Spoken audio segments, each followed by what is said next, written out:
साथियों, आप सभी को नमस्कार। जय ज्योति, जय भीम, जय संविधान। बंधुओं, आज धीरेन्द्र कृष्ण शास्त्री यात्रा का शुरुआत करने वाले हैं। उनकी यात्रा का पहला दिन है। हमारी team, legal team supreme court पहुंच चुकी है और पीआईएल दाखिल करने का पूरा प्रयास कर रही है और हमें न्यायालय से उम्मीद है कि यात्रा रुकेगी। लेकिन हम सब साथियों ने तय किया है कि धीरेन्द्र शास्त्री की 10 दिन की यात्रा में 10 तीखे सवाल हम उनसे पूछेंगे जो कि संवैधानिक हैं, जो समाज हित में हैं और जिस हिंदू को वो एक करने की बात कर रहे हैं उसी हिंदू एकता के लिए है। तो पहला सवाल धीरेन्द्र शास्त्री आपसे है, इस बात का जवाब दो।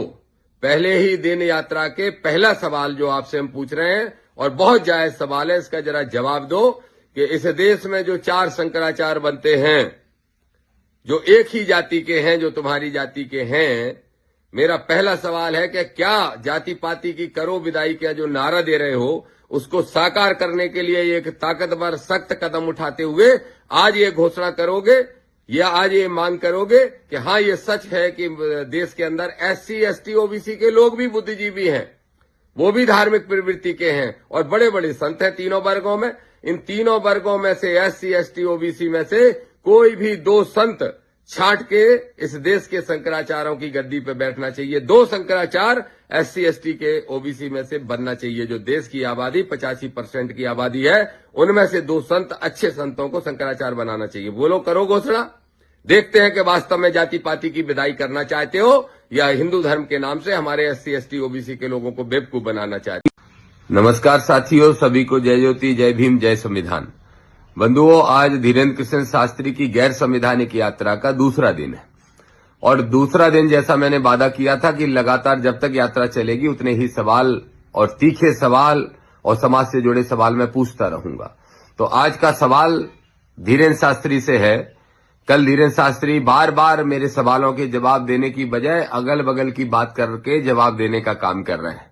मैं चुनौती से फिर कह रहा हूं, धीरेन्द्र शास्त्री जी, जिस हिंदू और सनातन को एक करने की बात कर रहे हो, जाति पाति की विदाई करने की बात कर रहे हो, तो मैं आपको एक प्रस्ताव दे रहा हूं और बताइए जरा कि अगर जाति पाति एक करना है तो समानता जरूरी है और समानता जरूरी है, धार्मिक स्वतंत्रता और समानता भी जरूरी है। तो उस नाते मैं एक बात पूछता हूं, जरा जवाब दो कि क्या आज आप यात्रा के दूसरे दिन ये घोषणा करेंगे कि मध्य प्रदेश में जितने भी मंदिर धर्मस्व विभाग में रजिस्टर्ड हैं, उन सारे मंदिरों के अंदर एससी, एसटी और ओबीसी के 80% पुजारी बिठा ले जाएं।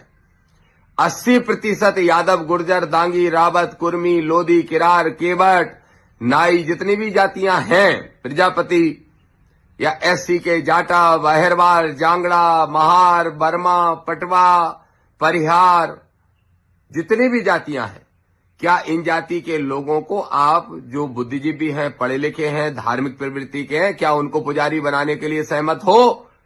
और अगर उनको सहमत नहीं हो, सिर्फ अपनी दुकानें चलाना चाहते हो या एक जाति का वर्चस्व रखना चाहते हो मंदिरों के अंदर, तो ये नहीं चलेगा। ना ऐसा झूठा तुम्हारा धर्म चलने देंगे।